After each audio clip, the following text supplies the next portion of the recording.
আল্লাহ পাকের নবী সাহাবী হযরত আবু যার গিফারি বললেন, ওগো রাসূলের সাহাবীরা শোনো, আল্লাহ পাকের রাসূল জানিয়েছেন, ওমান কানা ইউমিনু বিল্লাহি ওয়াল ইয়াউমিল আখির ফালিয়াকুল খায়রান আও লিয়াসমুত আও কামা ক্বালা আলাইহিস সালাম। হযরত আবু যার গিফারি বলেছিলেন, আমি আমার রাসূলকে বলতে শুনেছি, প্রিয় নবী মুহাম্মদুর রাসূলুল্লাহ সাল্লাল্লাহু আলাইহি ওয়াসাল্লাম জানিয়েছেন, আল্লাহ পাকের হাবিব জানিয়েছেন, যে মানুষটা ওমান কানা ইউমিনু বিল্লাহি, যে মানুষটা আল্লাহর উপরে ঈমান রাখে, ওয়াল ইয়াউমিল আখিরি, এবং পরকালের প্রতি ঈমান রাখে, আল্লাহকে বিশ্বাস করে, পরকালকে বিশ্বাস করে, ফালিয়াকুল খায়রান, সে যেন ভালো কথা বলে, আউলে ইয়াসমুত। আল্লাহ পাকের নবী সাহাবী হযরত আবু যার বললেন, আল্লাহ পাকের নবী পরি জানিয়েছেন, সে যদি ভালো কথা না বলতে পারে, সে যেন নীরব থাকে, চুপ থাকে। আমি আবু হুরায়রা জানি না, আমি আবু যার গিফারি জানি না আমার মুখ দিয়ে কোনো ভালো কথা আমি বলতে পারবো কিনা। তাই জনসমক্ষে এসেও, মসজিদে নববীর ভিতরে এসেও আমি মাথা নিচু করে নীরবতা পালন করি। আল্লাহ পাকের কোরআন জানিয়েছে, আর আল্লাহর প্রকৃত বান্দা যারা, ওরা যখন কোনো লঘু কথাবার্তার আশপাশ দিয়ে যায়, আল্লাহ পাক রব্বুল আলামিন জানিয়েছেন, মাররু বিল্লাগবি মাররু কিরামা। মহান আল্লাহ জানিয়েছেন, ওরা তখন সম্মানিত মানুষের মতো বিদায় নেয়। না না না না না, ওই লঘু কথাবার্তায় অথবা লঘু কাজকামে ওরা কখনো অংশ নেয় না। আল্লাহ পাকের কোরআনের অন্য আয়াত বিবরণ দিয়েছে, আল্লাহ পাক জানিয়ে দিয়েছেন, আল্লাহ পাক ঘোষণা দিয়েছেন, ওয়াল্লাযীনা হুম আনিল লাগবি মুরিদুন। আল্লাহ পাক রব্বুল আলামিন জানিয়েছেন, ঈমানদার তো তারাই, ঈমানওয়ালা বান্দা বান্দি তো তারাই, যারা লঘু কথা আর লঘু কাজকে জীবন থেকে বর্জন করে চলে। আল্লাহ পাক রব্বুল আলামিন বললেন, অকারণে প্রয়োজন ব্যতীত যারা কথাবার্তা বলে না, পৃথিবীতে তারাই তো ঈমানদার। রাসূলের সাহাবীদের ভিতরে কিছু সাহাবীরা ছিলেন সুফি টাইপের। কি টাইপের? সুফি টাইপের। তার ভিতরে একজন ছিলেন হযরত আবু যার গিফারি। সুবহানাল্লাহ বলুন, আর একটু আওয়াজ দিয়ে বলেন, নাম কি? আবু যার গিফারি। উনি ছিলেন রাসূলের সুফি সাহাবী। মসজিদে যেতেন তো কারোর দিকে দেখতেন না, এই মাথাটা গুজে দিতেন ওইভাবে, আর মাথায় থাকতো এ রুমাল দেওয়া, এই রুমাল দিয়ে ঢাকা, এইভাবে বসতেন। শুধু নিজেকেই অনুভব করতেন, আর বাকি টাইমটা মসজিদে বসে আল্লাহকে স্মরণ করতেন। আর একটু মন খুলে বলুন না। না দুনিয়াবি কোনো কথাবার্তা, না কোনো গল্প গুজব, জি, না কারোর চেহারার দিকে তাকানো, না কারোর মুখের দিকে দেখা, কিচ্ছু। সাহাবারা একদিন জিজ্ঞেস করলেন, বললেন, হুজুর আপনি মসজিদে আসেন আর এই কন্ডিশনে বসে থাকেন কেন? আল্লাহ পাকের নবী সাহাবী হযরত আবু যার গিফারি বললেন, ওগো রাসূলের সাহাবীরা শোনো, আল্লাহ পাকের রাসূল জানিয়েছেন, ওমান কানা ইউমিনু বিল্লাহি ওয়াল ইয়াউমিল আখির ফালিয়াকুল খায়রান আও লিয়াসমুত আও কামা ক্বালা আলাইহিস সালাম।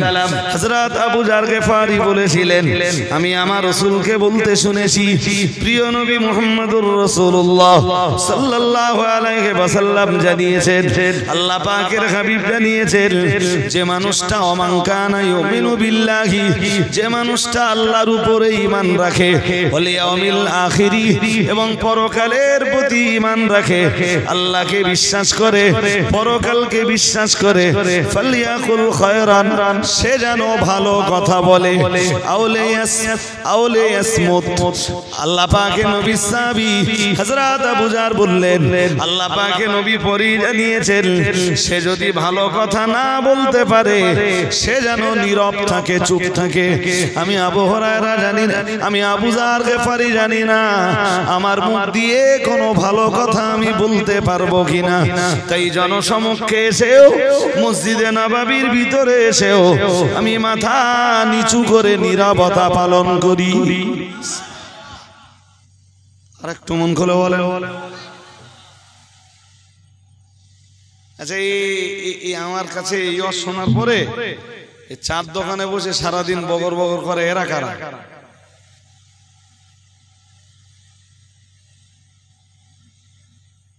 কিছু বলেন, এরা কারা? মোড়ের মাথায় ভোট দিন বগর বগর করতেই আছে, এরা কারা? আবু যার গিফারি বললেন, নবীজি বলেছেন, নবীর একটা হাদিস শুনে আমি সেই হাদিসের আমল করতে যে এটা করি।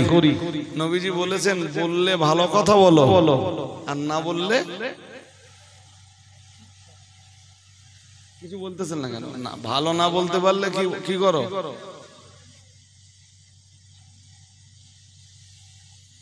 এক হাদিসে ওই কারণেই এসছে, নবীজি বলেন, মান সামাতা নাজা। নবীজি বললেন যে চুপ থাকলো ও মুক্তি পেল। আর একটু মন খুলে বলুন।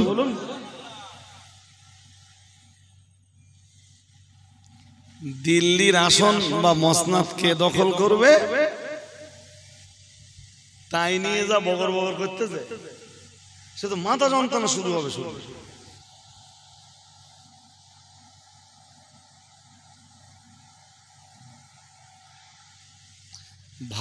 ভারতের নাগরিকত্বের অধিকার প্রয়োগ করতে যে একটা ভোট দিতে হয়, যাকে ভালো মনে হয় দেন। শুধু একটা কথা বলবো, ভারতবর্ষের বর্তমান কন্ডিশনটা বুঝে আপনি ভোটটা দেন।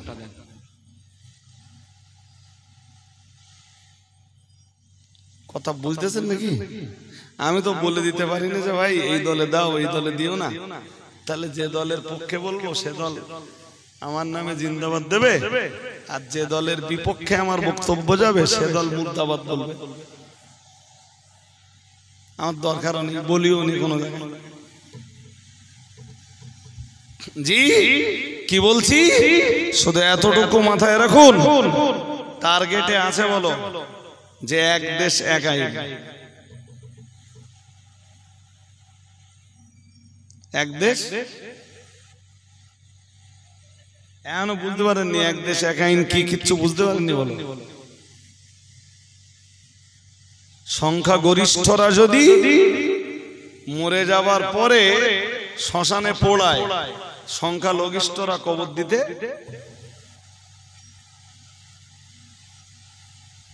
আমার কথা বুঝতে পারেন? এক দেশ এক আইন মানে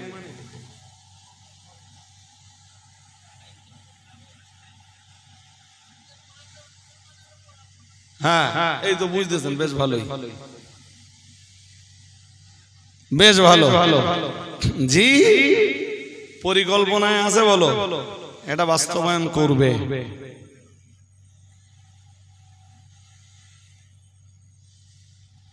এবং তো বুঝতেই পারতেছেন যে দেশ জুড়ে চলছে ধর্মের নামে রাজনীতি।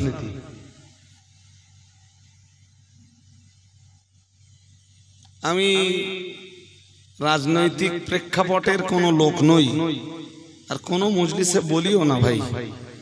শুধু সলাদানার মানুষদের এইটুকু সাবধান করছি যে আপনার একটা ভোট হেভি মূল্যবান, দেওয়ার আগে 1000 বার ভাববেন। আমিও দেব এবং আমি ভাববো, অবশ্যই ভাববো। আমি রাজনৈতিক আঙ্গিনার লোক না হলেও জি ভোটটা অন্তত দেওয়ার আগে ভাববো, তারপর দেবো।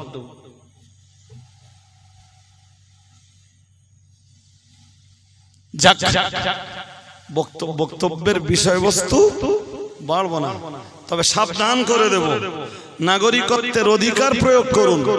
ভোট নিয়ে বেশি বগর বগর করবেন, একদম বুঝবার চেষ্টা করবেন। যার ভালো মনে হয় ভোটটা দেন, কিন্তু বেশি বুঝবার চেষ্টা করবেন না। যত বুঝতে যাবেন মুখ দিয়ে তত বেশি লঘু কথাবার্তা বার হবে। ঘুমাচ্ছেন নাকি? হ্যাঁ, দেখছি কারো কারো ঘুম ঘুম ভাব। জি, যত যত বেশি বগর বগর করবেন, মুখ দিয়ে কি বলেছি, লঘু কথাবার্তা বার হবে। ওয়াইযা মাররু বিল্লাগবি মাররু কিরামা, সূরা ফুরকান। আল্লাহ পাকের কোরআন জানিয়েছে, আর আল্লাহর প্রকৃত বান্দা যারা, ওরা যখন কোন লঘু কথাবার্তার আশপাশ দিয়ে যায়, আল্লাহ পাক রব্বুল আলামিন জানিয়েছেন মাররু বিল্লাগবি মাররু কিরামা। মহান আল্লাহ জানিয়েছেন ওরা তখন সম্মানিত মানুষের মতো বিদায় নেয়। না না না না না, ওই লঘু কথাবার্তায় অথবা লঘু কাজ কামে ওরা কখনো অংশ নেয় না। আল্লাহ পাকের কোরআনের অন্য আয়াত বিবরণ দিয়েছে, আল্লাহ পাক জানিয়ে দিয়েছেন, আল্লাহ পাক ঘোষণা দিয়েছেন ওয়াল্লাযীনা হুম আনিল লাগবি মুরিদুন। আল্লাহ পাক রব্বুল আলামিন জানিয়েছেন ঈমানদার তো তারাই, ঈমানওয়ালা বান্দা বান্দি তো তারাই যারা লঘু কথা আর লঘু কাজকে জীবন থেকে বর্জন করে চলে। আল্লাহ পাক রব্বুল আলামিন বললেন অকারণে প্রয়োজন ব্যতীত যারা কথাবার্তা বলে না, পৃথিবীতে তারাই তো ঈমানদার। আর একটু মন খুলে বলে, আপনাকে ঈমানদার হওয়ার জন্য এটা দরকার যে আপনি কম কথা বলবেন এবং বাজে কথা কম বলবেন।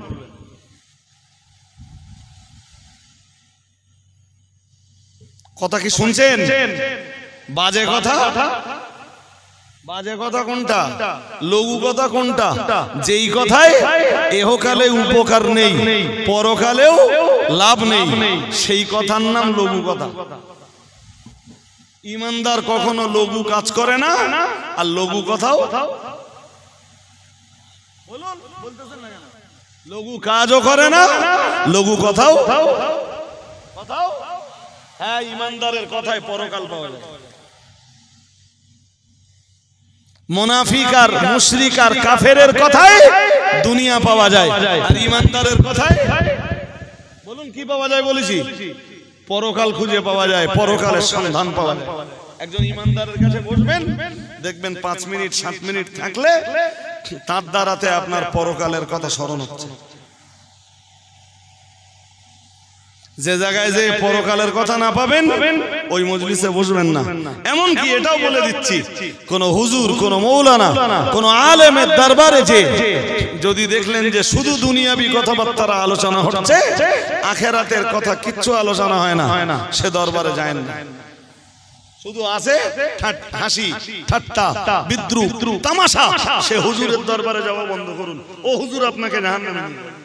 সেই হুজুরের কাছে যান যে হুজুরের কাছে গেলে আপনার পরকালের কথা মনে হবে।